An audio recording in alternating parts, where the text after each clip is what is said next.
તમારું નામ? હિરેન હિરેન સાહેબ. હવે ચૌધરી સાહેબ છે એ ક્યાં છે? બોલાવો બેયને સાથે હશો, તમને ચર્ચાની મજા આવે, અમને મજા આવે. ચૌધરી સાહેબને બોલાય. હેલ્ધી ચર્ચા થાય બંને વચ્ચે.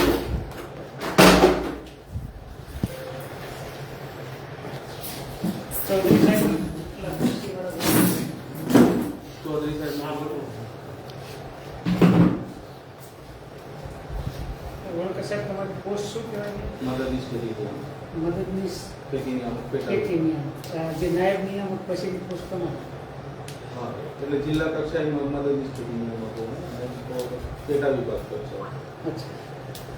તમારી મદદમાં કોઈ સાહેબને જોતા હોય બોલાવી દો. સાહેબ જે ખબર હશે એ કહીશું. નહીં ખબર હોય પહેલા તો ચૌધરી સાહેબ આવો ચૌધરી સાહેબને કે તમે ભાઈ આવો. સુરેશિયો આ તો કોંગ્રેસના નેતા છે, આ ખુરશી બેઠી છે. જાત મહેનત કરી વાહ ભાઈ વાહ, સરસ લ્યો. તો હિરેન સાહેબ છે મદદનીશ ખેતી નિયામક, તમે ચૌધરી સાહેબ છો મદદનીશ ખેતી નિયામક. આ અમારે કમલેશભાઈ કોટેચા છે, તમે પરિચયમાં જશો. અમારી સુરેન્દ્રનગર શહેરનું ખૂબ સારી રીતે સંભાળે છે. અમૃતલાલને તો ઓળખો છો, દરેક ઓળખો છો ને. અમૃતલાલ છે. આ રાણા સાહેબ છે. હું રાણા સાહેબ પાસે 1.5 વર્ષ ક્લાસીસ મેં કરેલું છે 11 ભાઈ. બધાનો પરિચય. અમારે દીપકભાઈ ચીલા છે, સંગઠન આખું અહીંયા શહેરમાં જવાબદારી વિધાનસભાની છે. મકુલભાઈ, ચિંતનભાઈ, બધા ભાઈઓ. સાહેબ આવ્યા છીએ એટલા માટે કે ચા નથી પીવી. પાણી પીશું પણ ચા નથી પીવી.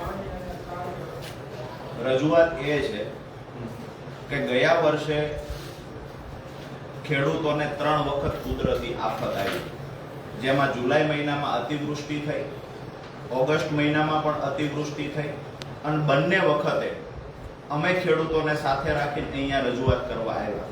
એ વખતે પણ અહીંયા ઓફિસમાંથી એક રિપોર્ટ તૈયાર થઈ ગયો કે 1,21,000 હેક્ટર જમીનમાં તમારો પ્રાથમિક સર્વે થયો છે, એવું આ ઓફિસના આંકડાઓ હતા.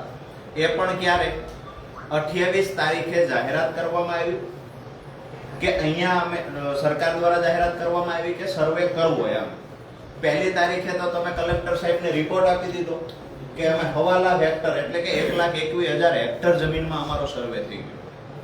એ વખતે તો પાણી ભર્યા હતા. નંબર 2, 3 દિવસમાં એવડી તો કઈ ટીમ હતી કે જેને સર્વે 1.25 લાખ હેક્ટર એટલે સુરેન્દ્રનગરમાં વાવેતર 5.5 લાખ હેક્ટર આસપાસનું હતું ચોમાસું.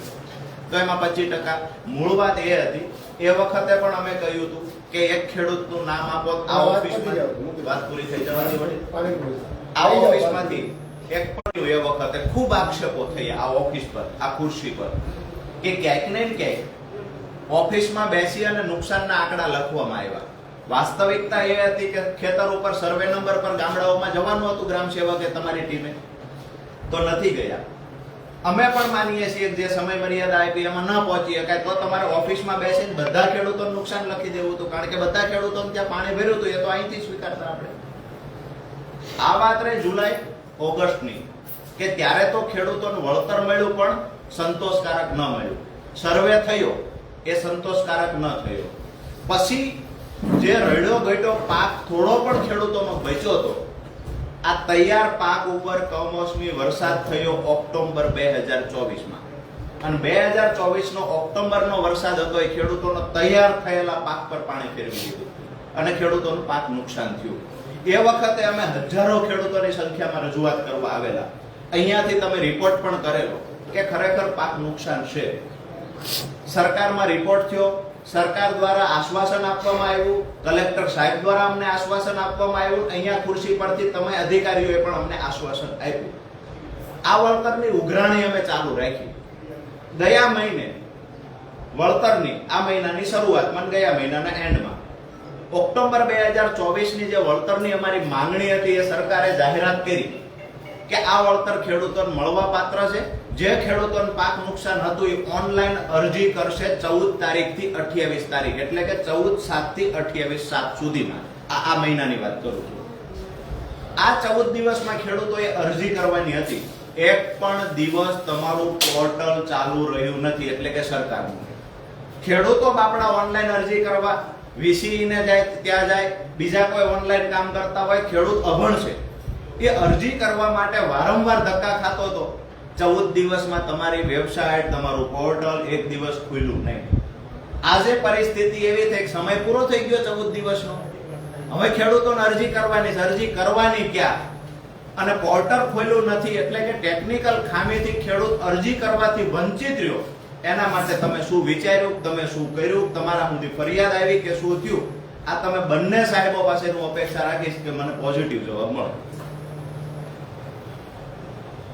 એ બાબતે સરકારમાં જે વહીવટી બાબત છે કે વહીવટી નિર્ણય આ બાબતે કોઈ નિર્ણય લેવાનો નથી. નિર્ણય લેવાય છે જે ઉપરથી એ તમને જાણ કરીશું. તમે અહીંયાથી 14 દિવસ પોર્ટલ ન ખુલ્યું, ખેડૂત અરજી ન કરી શક્યા, તો તમે પણ જાણો છો ખેડૂત અરજી નથી કરી શક્યો મતલબ એ વળતરથી વંચિત રહેશે. તો ટેકનિકલ ખામી, અમે તો વ્યક્તિગત કોઈની વાત નથી, હિરેન સાહેબ હશે, ચૌધરી સાહેબ, પણ આ ખુરશીમાં બેઠેલા અધિકારીએ 14 તારીખથી ફરિયાદો આવતી, પોર્ટલ ખુલતું નથી. તમે અહીંયાથી ઉપર ફરિયાદ કરી, હા કે ના? અમે કરેલી છે. તમે લેખિતમાં ફરિયાદ કરી છે?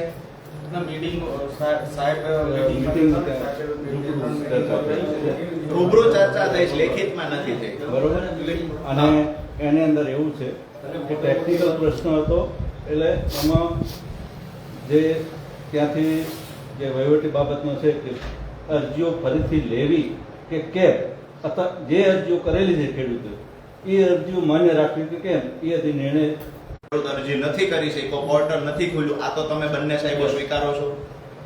સ્વીકારો છો ને? હા, નથી ખુલ્યું. ઓકે, તો મતલબ એવો છે કે કાં તો તમારે સમય મર્યાદા વધારવી પડશે, ફરી વખત પોર્ટલ ખોલવું પડશે, સમય આપવો પડશે, યા તો ઓફલાઈન અરજીઓ ખેડૂતોને સ્વીકારવી પડશે. હવે તમે જે કહો છો જૂની અરજીઓ થઈ હતી એ મુજબ અમે લઈ લઈએ, તો જૂની અરજીઓમાં તો ઘણા ખેડૂત એવા છે જે નથી કરી શક્યા. અમે આવેદન પત્ર આપવા આવ્યા, સાથે હતા એ ખેડૂતોએ અરજી કરી છે, બરાબર છે. આપણે એ વખતે ઓક્ટોબરમાં અરજી વળતર મળશે કે કેમ આ પણ એક સવાલ હતો, તો બધા ખેડૂત અરજી નથી કરી શક્યા. નંબર 2, તમે હવે ખેડૂતને નુકસાન હતું કે કેમ, હવે 1 વર્ષ પછી તમે કેમ નક્કી કરી શકવાના છો?